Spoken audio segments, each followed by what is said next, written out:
It was a chilly late autumn morning when the sky wore a pristine, crystal clear blue, as if promising a day full of meaningful moments. The early light of the day, gentle and warm, filtered through the vibrant red maple leaves, casting its glow over the grounds of a special school located in the peaceful suburbs of Washington, D.C. This school, where blind children learn to see the world with their hearts, was more lively than ever. Today, the familiar sounds of birds singing cheerfully in the trees and the rustling of leaves in the breeze blended with the bustling footsteps and the joyful laughter of the children. Along the path leading to the school, the rows of red maple trees stood like small flames, burning brightly against the cool air. Playful squirrels hopped from branch to branch, as if they, too, could feel the special energy of the day. The school seemed to be wrapped in a loving embrace from nature, creating an atmosphere that was both tranquil and full of life. When the distant sound of the motorcade's siren echoed, the atmosphere suddenly grew still, like a piece of music paused at its climax. President Donald Trump, known for his strong and decisive demeanor, had chosen this place as his destination to inspire and bring hope. In front of the school, the children stood in neat rows, each wearing a red scarf, a symbol of courage and resilience in overcoming adversity. Although their eyes could not see the light, their faces radiated with excitement, as if they could sense the magic in the air, in each step, and in the heartbeat of the moment. From inside the sleek black limousine, President Trump emerged with a warm smile.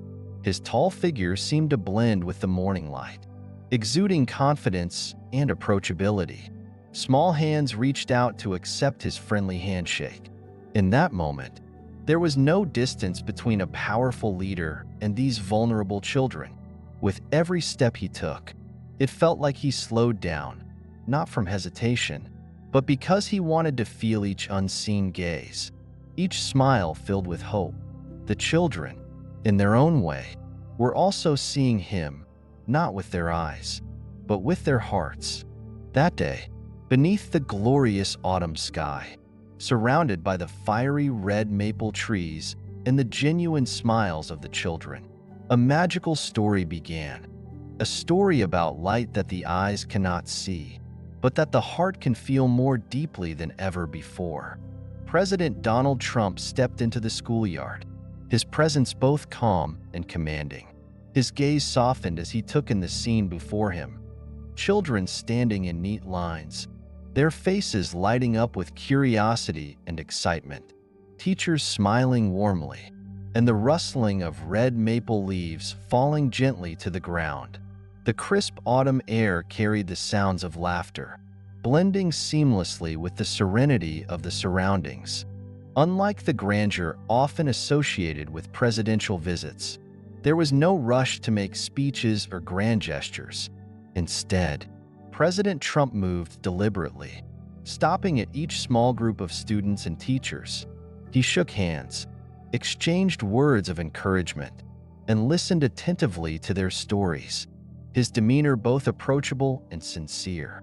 The schoolyard, normally a tranquil haven for blind children learning to navigate the world through their senses, felt alive with anticipation. But as the president entered one of the school's classrooms, the lively energy gave way to a quiet stillness. The room, bathed in sunlight streaming through large windows, exuded warmth and calm. In the far corner of the classroom, a small boy sat at a table, his head slightly bowed, his hands carefully shaping an unfinished clay model. The boy's name was Ethan. At just 10 years old, Ethan possessed an extraordinary spirit. Born blind, he lacked the ability to see the world, but not the capacity to imagine it.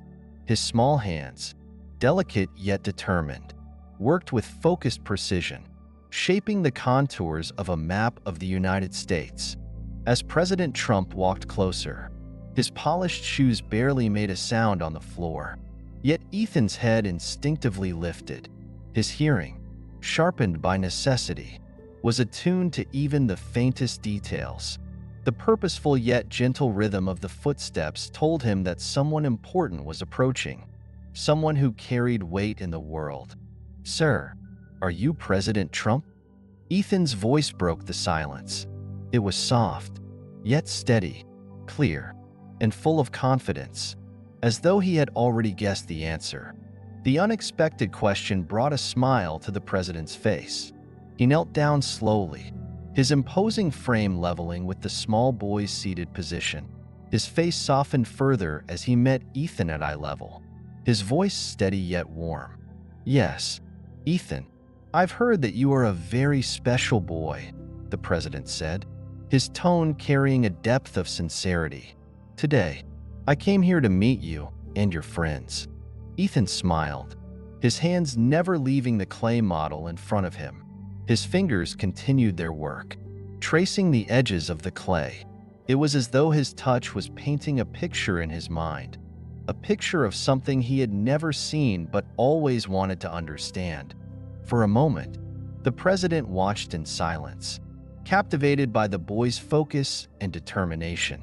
Then he began speaking to Ethan, asking about the clay, the shapes, and how the boy imagined the country he was creating. The conversation flowed naturally, as though they had known each other for years. But then, Ethan paused, his hands stilled on the clay, and he tilted his head slightly, his face clouded with thought. A furrow formed between his brows, as though he were trying to solve a puzzle that had long occupied his mind.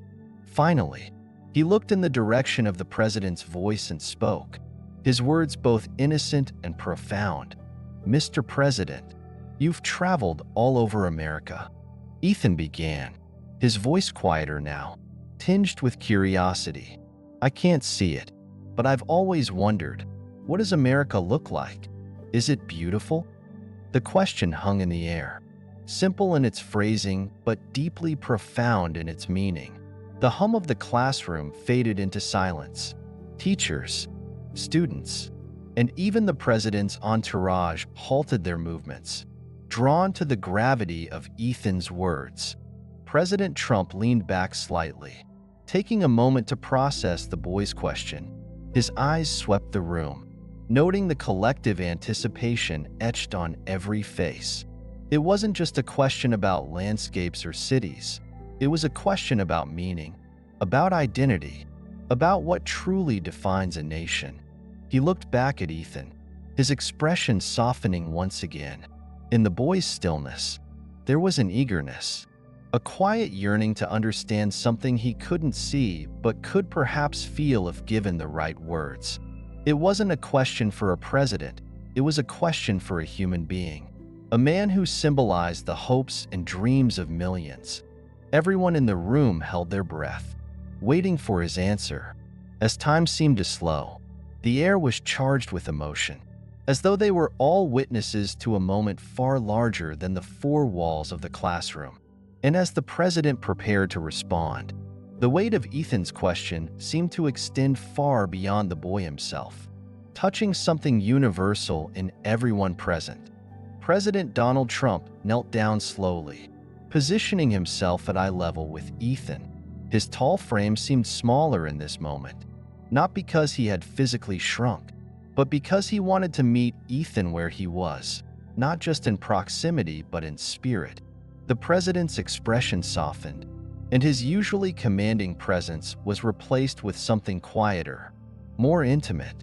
His gaze, often sharp and decisive, now carried a depth of sincerity that made the room feel even more still.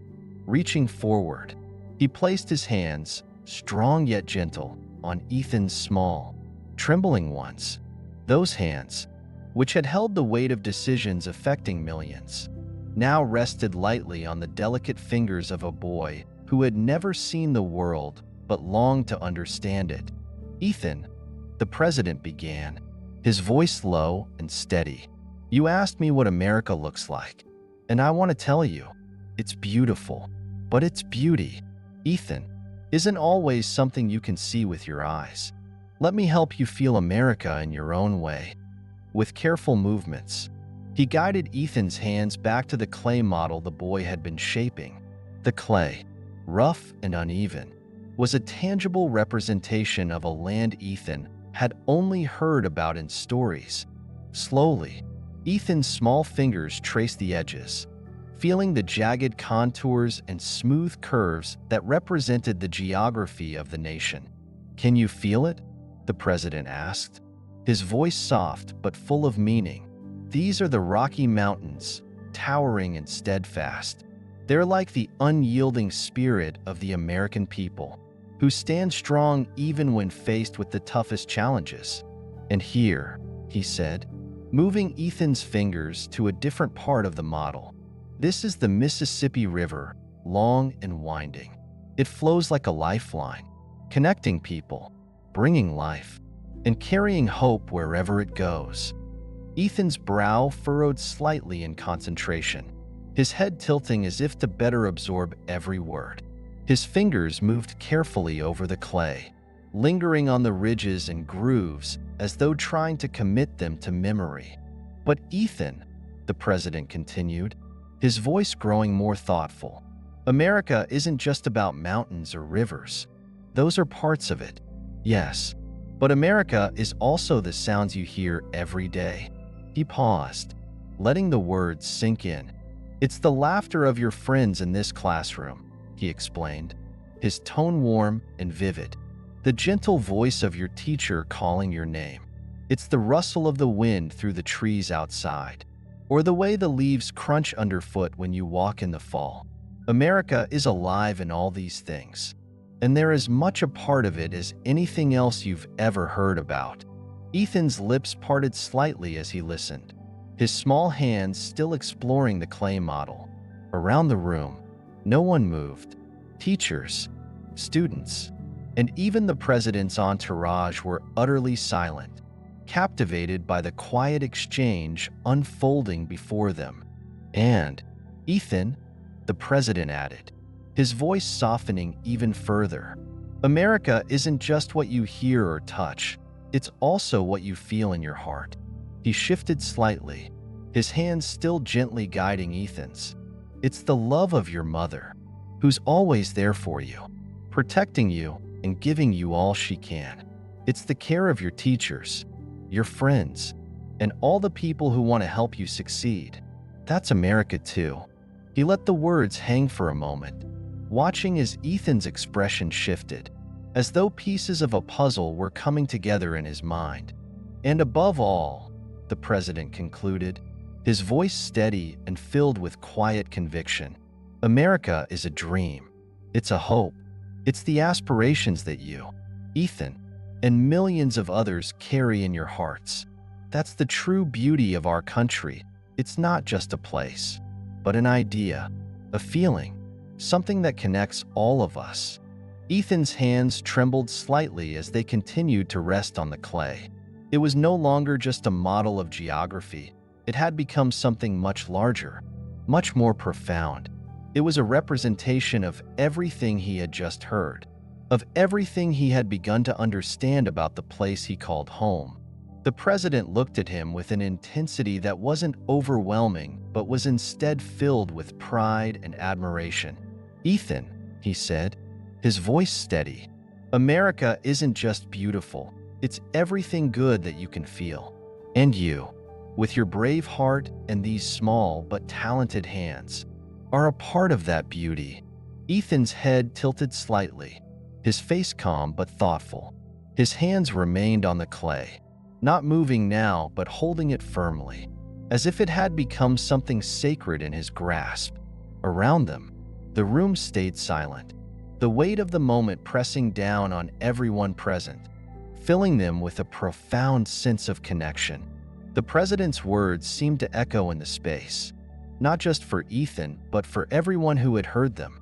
There was something universal in his message, something that resonated far beyond the walls of the classroom. It was as if, in speaking to one boy, he had spoken to an entire nation. Ethan sat motionless, his small frame seemingly frozen in the stillness of the room.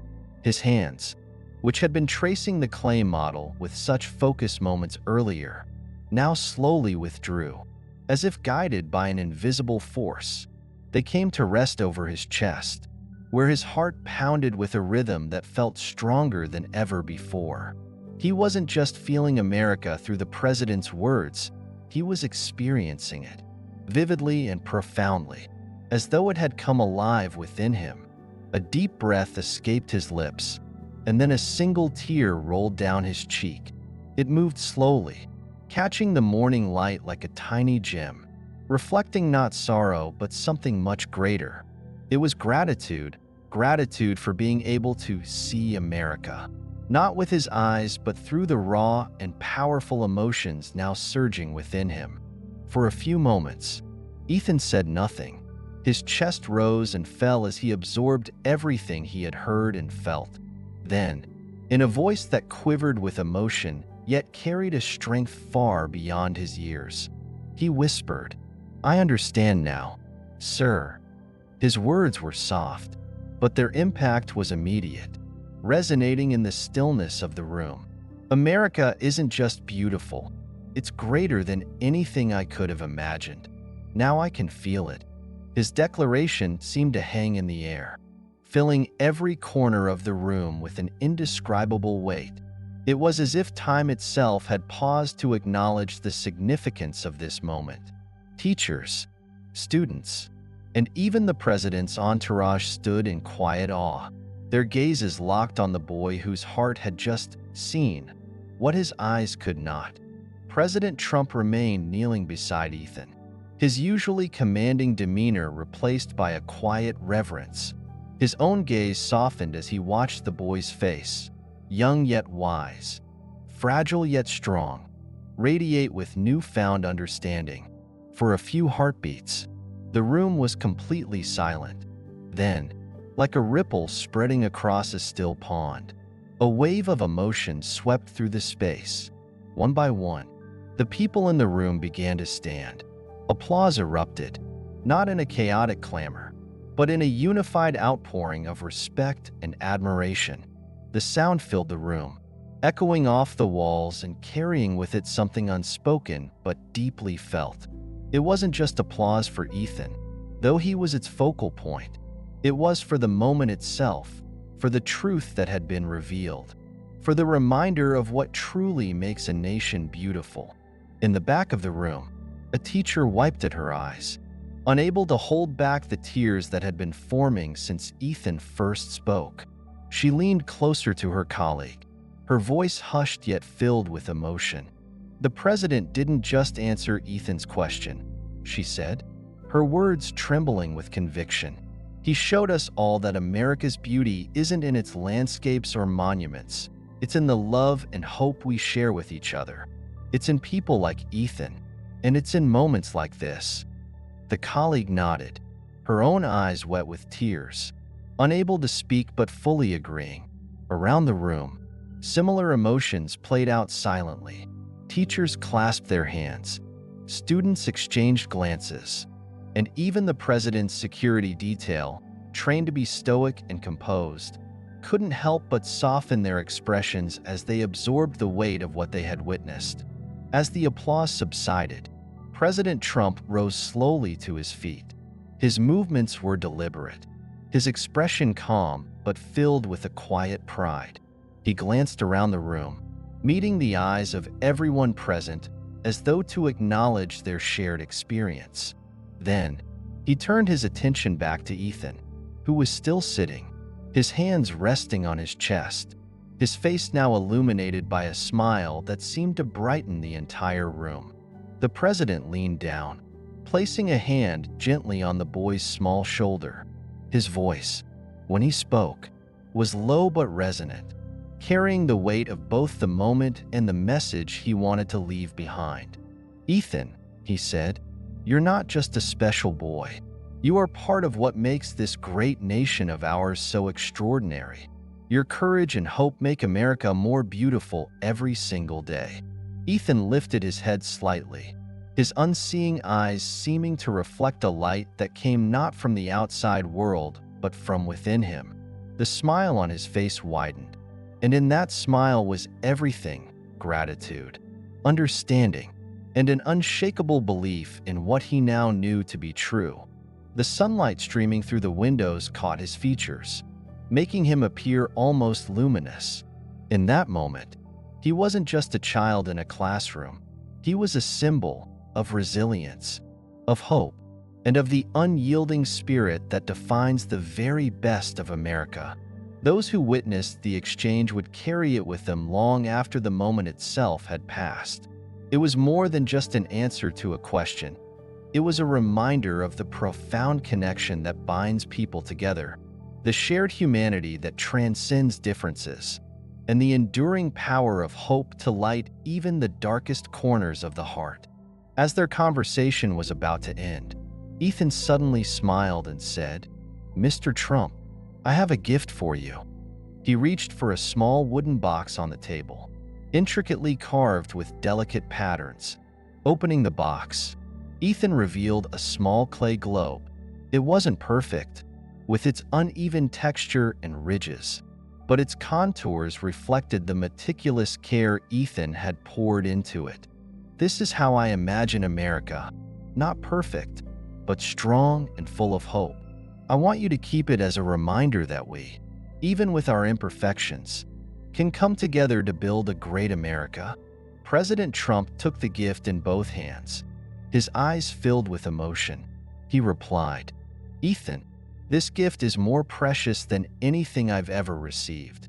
You've shown me, and everyone here, that America isn't just a nation. It's a dream built on courage and love." As President Trump was preparing to leave, Ethan suddenly asked, "Mr. Trump, would you sit and listen to me play the piano?" Ethan's teacher, standing nearby, smiled warmly and revealed, "Ethan is a natural musical talent. Music is how he paints the world he imagines." The president nodded and walked toward an old piano in the corner of the room. Ethan placed his hands on the keys, and as soon as he began to play, the room was filled with a soulful melody. He performed an original composition titled "Light in the Darkness," with notes that carried a blend of hope and strength. Each note seemed to resonate deeply, touching the hearts of everyone present. Tears welled up in the eyes of teachers, students, and even members of the president's entourage. The music spoke volumes, expressing emotions that words could not. When the song ended, the room erupted into applause, not merely out of politeness, but out of genuine admiration for Ethan's talent and spirit. President Trump, visibly moved, walked back to Ethan and said, "You're not just the light of this room, Ethan. You're the light of America. Your music reminds us that even in the darkest moments, there is always light to guide us forward." The story of Ethan and President Trump didn't remain confined to the walls of that special school. It was far too powerful, far too moving, to stay hidden. Among the delegation that day was a journalist, someone who had witnessed countless events but had never seen anything quite like this. Captivated by the raw emotion of the moment, the journalist captured every detail: the president kneeling to meet Ethan at eye level, the boy's trembling hands tracing the clay model, and the profound words exchanged between them. The footage was simple, yet it carried a depth of meaning that transcended its setting. When the video was released to the public, it spread like wildfire across social media and news platforms. Within hours, millions of Americans were watching, listening, and sharing. It wasn't just a story, it became a phenomenon. People in cities and small towns, from the bustling streets of New York to the quiet fields of Iowa, sat down to watch. It didn't matter where they came from, what political party they supported, or what religion they followed. The story touched everyone. It was universal in its message, resonating with a truth so fundamental that it couldn't be ignored. The president's heartfelt and profound words that day didn't just move a single classroom, they reverberated across the nation. They reminded Americans of something that many had forgotten amidst the noise of daily life. The true beauty of America doesn't lie in its majestic landscapes or grand monuments, but in the hearts of its people. It is faith, It is hope, and it is the unbreakable bond that connects us all. People repeated those words, sharing them with friends and family, posting them online, and writing them in letters to loved ones. The video wasn't just watched, it was discussed, analyzed, and celebrated. It became more than just a touching story. It emerged as a symbol of the American spirit, resilient, compassionate, and forward-looking. Across the country, churches played the video during Sunday sermons. Schools showed it to their students, urging them to think about what it means to be part of a community, part of a nation.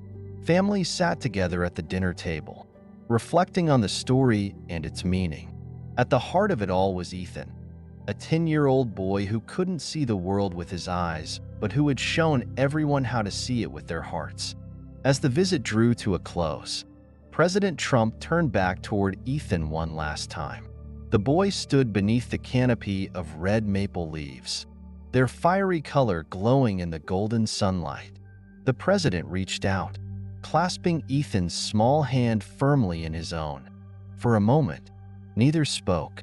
The president's gaze was steady, filled with admiration and unwavering belief. Ethan, though unable to see, seemed to sense the weight of that gaze. His unseeing eyes reflected something more profound than sight, a heart that understood, a spirit that shone brightly. "Ethan," the president began, his voice rich with emotion, "you are not just a brave boy. You are a radiant light in the darkness. You are the hope that America needs. You are the reason we keep striving to build a better nation. Never forget that." "Okay." Ethan tilted his head slightly, as if to better hear the words. His lips curved into a smile so pure, so full of understanding, that it seemed to light up the entire scene. The president released Ethan's hand, but lingered for a moment, watching the boy standing there in the sunlight. It was a moment that no one present would ever forget. To Ethan, America had transformed that day. It was no longer just an idea, an abstract notion he had heard about but could never see. It had become something real, something he could feel in the love and kindness surrounding him. America was not just a land of towering mountains and winding rivers. It was love. It was compassion. It was the countless hands that lifted one another, always ready to offer help. For those who saw the video, the story of Ethan and President Trump reignited something that had felt dimmed in recent times: the spirit of America, the spirit of kindness, unity, and hope. Ethan's story became a beacon, not just for Americans, but for people around the world. It reminded everyone that greatness is not in what we possess, but in what we give to one another. Ethan, this small, unassuming boy, had become a symbol of all that is good and enduring. People who watched the video felt a shift within themselves. Some said they cried for the first time in years, not out of sadness, but out of a sense of renewal. Others said they felt inspired to do more, to be kinder, to listen more intently, to act with greater compassion. The story wasn't just about Ethan or President Trump. It was about a nation rediscovering itself through the eyes of a child who could not see but who had illuminated a path forward for everyone. And so, as President Trump walked back to his motorcade amidst the applause of students and teachers, what stayed with him and with the nation was not just the powerful words spoken that day. It was the smile of a boy named Ethan. That smile, though it could not see, had illuminated the soul of an entire country. After returning to Washington, President Trump received a letter from Ethan, written by one of the teachers at the boy's request. "Dear Mr. President, I want to thank you for taking the time to visit my school and talk to me. You helped me understand that even though I can't see America with my eyes, I can feel it with my heart. You said that I'm a light in the darkness, but in truth, you are a light for so many people. I hope that one day, no matter how different we are, we can all come together to make America even more beautiful, just like you've done with your heart and your actions." The innocence and profound wisdom in Ethan's letter deeply touched the president. Inspired, he initiated a nationwide campaign to support children with disabilities, calling it the Ethan Initiative. Message in life: we may not always see beauty with our eyes, but we can always feel it with our hearts. America is not just a land. It is a dream nurtured by kindness, hope, and brave individuals like Ethan. This story reminds all of us that true beauty doesn't lie in what we see, but in how we feel and share it with others. Ethan not only felt the spirit of America, but he also became a beacon of light, guiding the way for all of us. May each of us, no matter our circumstances, always keep the light of hope alive in our hearts. May love and unity continue to shape the greatness of America and humanity as a whole. May dreams, no matter how small or grand, find their wings to soar. And may the hearts of every person, like Ethan's, always feel the warmth and love of their homeland.